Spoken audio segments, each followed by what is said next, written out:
ನಮಸ್ಕಾರ ರೀ ಎಲ್ಲರಿಗೂ ದಿತಿ ಲಾಗ್ಸ್ ಚಾನಲ್ಗೆ ಸ್ವಾಗತ ರೀ. ನಾನು ಇವತ್ತಿನ ವಿಡಿಯೋದಲ್ಲಿ ರೊಟ್ಟಿ ಜೊತೆಗೆ ಕೆಂಪು ಅರಿವಿ ಪಲ್ಯನ ಹೆಂಗೆ ಮಾಡೋದಂತೇಳಿ ತೋರ್ಸಾತೀನಿ ರೀ. ನೋಡೋಣ ಬರ್ರಿ. ಅದಕ್ಕಿಂತ ಮೊದಲು ನನ್ನ ಚಾನಲ್ನ ಸಬ್ಸ್ಕ್ರೈಬ್ ಮಾಡ್ಕೊಂಡ್ರೆ ಪ್ಲೀಸ್ ಸಬ್ಸ್ಕ್ರೈಬ್ ಮಾಡ್ಕೊಳ್ರಿ. ಇದನ್ನು ನೋಡಿರಿ, ನಮ್ಮ ಸಣ್ಣದಾಗಿರೋಂಥ ಕೈದೋಟ. ನಾನು ಅಮ್ಮನ ಮನೆಗೆ ಹೋಗೀನಿ ರೀ. ಅಲ್ಲಿ ಈ ತೆರನಾಗಿ ಹಿತ್ತಲಲ್ಲಿ ಅರಿವಿ ಪಲ್ಯ, ಮೆಂತೆ ಪಲ್ಯ, ಹಾಗೆ ಮೂಲಂಗಿ ಎಲ್ಲ ಥರದನ್ನ ಹಾಕಿದ್ರು. ಫ್ರೆಶ್ ಇತ್ತು ಅಂತ ಅದಕ್ಕೆ ಅಲ್ಲಿಂದನೇ ತೊಗೊಂಬಂದು ನಿಮ್ಮ ಜೊತೆ ಕೆಂಪು ಅರಿವಿ ಪಲ್ಯ ಹೆಂಗೆ ಮಾಡೋದಂತೇಳಿ ಶೇರ್ ಮಾಡ್ಕೊಳತ್ತೀನಿ ರೀ. ಮೊದಲಿಗೆ ನಾನಿಲ್ಲಿ ಅರಿವಿ ಪಲ್ಯನ ಎಲ್ಲವನ್ನು ಸರಿಯಾಗಿ ಬಿಡಿಸಿ ಸಪ್ರೇಟ್ ಮಾಡಿ ಇಟ್ಕೋತೀನಿ ರೀ. ಈ ತೆರನಾಗಿ ತುದಿ ಅಷ್ಟೇ ತೊಗೋಬೇಕ್ರಿ. ಇದು ಆರೋಗ್ಯಕ್ಕೆ ಭಾಳ ಒಳ್ಳೆಯ ಆಹಾರ ರೀ. ಇದರಿಂದ ರಕ್ತ ಜಾಸ್ತಿ ಆಗುತ್ತೆ ರೀ. ಇವಾಗ ನಾನು ಸಣ್ಣದಾಗಿ ಕಟ್ ಮಾಡ್ಕೊಳತ್ತೀನಿ ರೀ.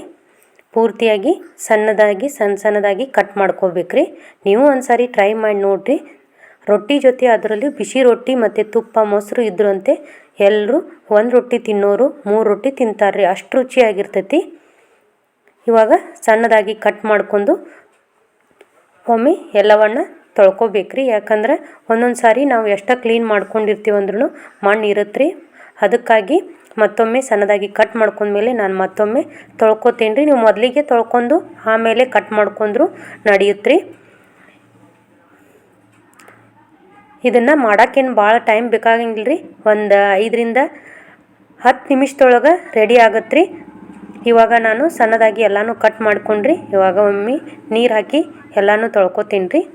ಪೂರ್ತಿಯಾಗಿ ನೀರನ್ನು ಬಸ್ಕೋಬೇಕ್ರಿ. ಹಂಗೆ ಸ್ವಚ್ಛಂಗೆ ತೊಳ್ಕೊಬೇಕ್ರಿ. ಯಾಕಂದ್ರೆ ಮಣ್ಣದು ಇರುತ್ತೆ ರೀ.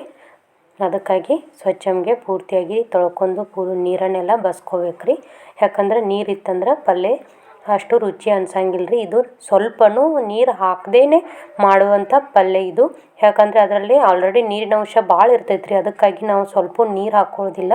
ಒಗ್ಗರಣೆ ಎಣ್ಣೆಯಲ್ಲಿನೇ ಬಾಡಿಸ್ಕೊಂಡ್ರೆ ಪಲ್ಯ ರುಚಿ ಆಗ್ತೈತಿ. ನೀರು ಹಾಕೋದ್ರಿಂದ ಅದು ತನ್ನ ಟೇಸ್ಟನ್ನು ಕಳ್ಕೊಂಡ್ಬಿಡ್ತೈತೆ ರೀ. ಅದಕ್ಕಾಗಿ ನೀರು ಹಾಕ್ತೇನೆ ಮಾಡುವಂಥ ಪಲ್ಯ ಆಗಿರುತ್ತೆ ರೀ. ಇವಾಗ ಪೂರ್ತಿಯಾಗಿ ನೀರನ್ನೆಲ್ಲ ಸಪ್ರೇಟ್ ಮಾಡ್ಕೊಂಡು ಇವಾಗ ಒಂದು ಪಾತ್ರೆನ ಕಾಯಕ್ಕೆ ಇಟ್ಟೀನಿ ರೀ. ಅದಕ್ಕೆ ಎಣ್ಣೆ ಹಾಕ್ಕೊಂಡ್ರಿ. ಎಣ್ಣೆ ಕಾದ್ಮೇಲೆ ಸಾಸಿವೆ ಹಾಕ್ಕೊಂಡ್ರಿ. ಒಗ್ಗರಣೆ ಸಾಮಾನಾದಂಥ ಸಾಸಿವೆ ಜೀರಿಗೆ ಎಲ್ಲನೂ ಹಾಕೋಬೇಕ್ರಿ. ಸಾಸಿವೆ ಜೀರಿಗೆ ಹಾಕೊಂಡ್ಮೇಲೆ 2 ಚಿಟಪಟ ಅಂದಮೇಲೆ ನಾನಿಲ್ಲಿ 2 ದೊಡ್ಡದಾಗಿ ಇರುವಂಥ ಈರುಳ್ಳಿನ ಸಣ್ಣದಾಗಿ ಕಟ್ ಮಾಡಿ ಹಾಕ್ಕೊಳತ್ತೇನೆ ರೀ. ಎಷ್ಟು ನಾವು ಉಳ್ಳಾಗಡ್ಡಿ ಹಾಕೋತೀವಿ ರೀ ಅಷ್ಟು ಪಲ್ಯ ರುಚಿಯಾಗಿರ್ತೈತೆ ರೀ. ಅದಕ್ಕಾಗಿ ನಾನಿಲ್ಲಿ ಉಳ್ಳಾಗಡ್ಡಿನ ಸ್ವಲ್ಪ ಜಾಸ್ತಿನ ಹಾಕ್ಕೊಳತ್ತೇನೆ ರೀ. ಉಳ್ಳಾಗಡ್ಡಿ ಪೂರ್ತಿ ಮೆತ್ತಗಾಗಬೇಕ್ರಿ. ಅಲ್ಲಿವರೆಗೂ ಎಣ್ಣೆಯಲ್ಲಿನ ಬಾಡಿಸ್ಕೋಬೇಕ್ರಿ. ಇವಾಗ ಉಳ್ಳಾಗಡ್ಡಿ ಮೆತ್ತಗಾಗಿದೆ.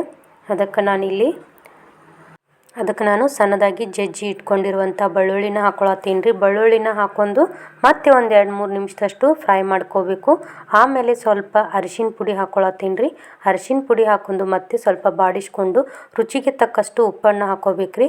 ಉಪ್ಪು ಯಾವಾಗಲೂ ನೋಡ್ಕೊಂಡು ಹಾಕ್ಕೋಬೇಕ್ರಿ. ಜಾಸ್ತಿ ಹಾಕೊಂಡ್ರೆ ಏನೂ ಮಾಡೋಕ್ಕಾಗಲ್ಲ. ಕಡಿಮೆ ಹಾಕೊಂಡ್ರೆ ಮತ್ತೆ ಹಾಕ್ಕೊಳ್ಳೋಕೆ ಬರುತ್ತೆ. ಅದಕ್ಕಾಗಿ ಇವಾಗ ನಾನಿಲ್ಲಿ ಖಾರನ ಹಾಕ್ಕೊಳತ್ತೀನಿ ರೀ. ಇದು ಮಸಾಲೆ ಕೂಡಿಸಿರುವಂಥ ಖಾರ. ಹಾಗಾಗಿ ನಾನು ಯಾವುದೇ ಜಾಸ್ತಿ ಎಕ್ಸ್ಟ್ರಾ ಮಸಾಲಿನ ಹಾಕ್ಕೊಳ್ಳೋದಿಲ್ಲ. ಖಾರ ಹಾಕೊಂಡ್ಮೇಲೆ ಎಲ್ಲವನ್ನು ಮತ್ತೊಮ್ಮೆ ಚೆನ್ನಾಗಿ ಮಿಕ್ಸ್ ಮಾಡ್ಕೋಬೇಕ್ರಿ. ಇವಾಗ ಸ್ವಲ್ಪ ಸಕ್ಕರೆನ ಹಾಕ್ಕೋತೀನಿ. ಸಕ್ಕರೆ ಹಾಕ್ಕೊಳ್ಳೋದ್ರಿಂದ ಉಪ್ಪು ಖಾರ ಏನಾದರೂ ಜಾಸ್ತಿ ಆಗಿದ್ರೆ ಅದೆಲ್ಲನೂ ಮ್ಯಾನೇಜ್ ಮಾಡುತ್ತೆ ಅಂಥೇಳಿ ನಾನು ಸ್ವಲ್ಪ ಸಕ್ಕರೆನ ಹಾಕ್ಕೊಂಡ್ರಿ. ಇವಾಗ ಒಗ್ಗರಣೆಗೆ ನಾವೇನು ತೊಳೆದಿಟ್ಕೊಂಡಿರುವಂಥ ಸಣ್ಣದಾಗಿ ಕಟ್ ಮಾಡ್ಕೊಂಡಿರುವಂಥ ಅರಿವಿ ಪಲ್ಯ ಹಾಕೋಬೇಕ್ರಿ. ಅರಿವಿ ಪಲ್ಯ ಹಾಕೊಂಡು ಎಲ್ಲ ಒಗ್ಗರಣೆಯೊಳಗೆ ಪೂರ್ತಿ ಮೆತ್ತಗಾಗಬೇಕ್ರಿ. ಮೆತ್ತಗಾಗುವವರೆಗೂ ಲೋ ಫ್ಲೇಮಲ್ಲಿನೇ ಬೇಯಿಸ್ಕೋಬೇಕು. ಒಗ್ಗರಣೆಯಲ್ಲಿ ಎಲ್ಲನೂ ಚೆಂದ ನಮಗೆ ಉಪ್ಪು ಖಾರ ಎಣ್ಣೆ ಎಲ್ಲವೂ ಮಿಕ್ಸ್ ಆಗಬೇಕು. ಈ ತೆರನಾಗಿ ಎಲ್ಲವನ್ನು ಚಮಚೆಯಿಂದ ಕೈ ಆಡಿಸ್ಬೇಕ್ರಿ. ನೋಡಿರಿ ನೀರು ಎಷ್ಟಿದೆ ಅಂತ. ನಾನು ಸ್ವಲ್ಪ ನೀರು ಹಾಕಿಲ್ಲ. ಆದರೂ ಎಲ್ಲ ಅದು ಬೆಂದಮೇಲೆ ನೀರಿನ ಅಂಶ ಹೊರಗಡೆ ಬರ್ತಾ ಇದೆ. ಇದೇ ನೀರಲ್ಲಿ ನಾವು ಪಲ್ಯನ ಪೂರ್ತಿ ಮೆತ್ತಗಾಗುವವರೆಗೂ ಬೇಯಿಸ್ಕೋಬೇಕ್ರಿ. ಇದು ಆರೋಗ್ಯಕ್ಕೆ ಬಹಳ ಒಳ್ಳೆಯದು. ಇವಾಗ ನಾನು ಪ್ಲೇಟ್ ಮುಚ್ಚಿ ಒಂದು 3ರಿಂದ 4 ನಿಮಿಷದಷ್ಟು ಲೋ ಫ್ಲೇಮಲ್ಲಿನೇ ಬೇಯಿಸ್ಕೋತೀನಿ. ಜಾಸ್ತಿ ಉರಿ ಇಟ್ವಿ ಅಂದರೆ ಅದು ಬೇಯೋದಿಲ್ಲ. ಅದಕ್ಕೋಸ್ಕರ ಲೋ ಫ್ಲೇಮಲ್ಲಿನೇ ಪ್ಲೇಟ್ ಮುಚ್ಚಿ ಬೇಯಿಸ್ಕೋಬೇಕ್ರಿ. ಇವಾಗ ನಮಗೆ ರೆಡಿ ಆಯ್ತು ನೋಡ್ರಿ ಪಲ್ಯ. ಬಿಸಿ ರೊಟ್ಟಿಯೊಂದಿಗೆ ತಿನ್ನಲು ಇದ್ರ ಜೊತೆ ಮೊಸರು ಇದ್ರಂತೂ ತುಂಬ ರುಚಿ ಅನಿಸ್ತೈತೆ ರೀ. ನೀವು ಒಂದ್ಸರಿ ಟ್ರೈ ಮಾಡಿರಿ. ಹೆಂಗೆ ಅನಿಸ್ತು ಅಂತ ಕಮೆಂಟ್ ಬಾಕ್ಸ್ನಲ್ಲಿ ತಿಳಿಸ್ರಿ. ವಿಡಿಯೋ ಇಷ್ಟ ಆಗಿದ್ರೆ ಪ್ಲೀಸ್ ಲೈಕ್ ಮಾಡಿರಿ, ಶೇರ್ ಮಾಡಿರಿ, ಕಮೆಂಟ್ ಮಾಡೋದನ್ನು ಮರಿಬೇಡ್ರಿ. ಅನ್ನದಾತೋ ಸುಖೀ ಭವ.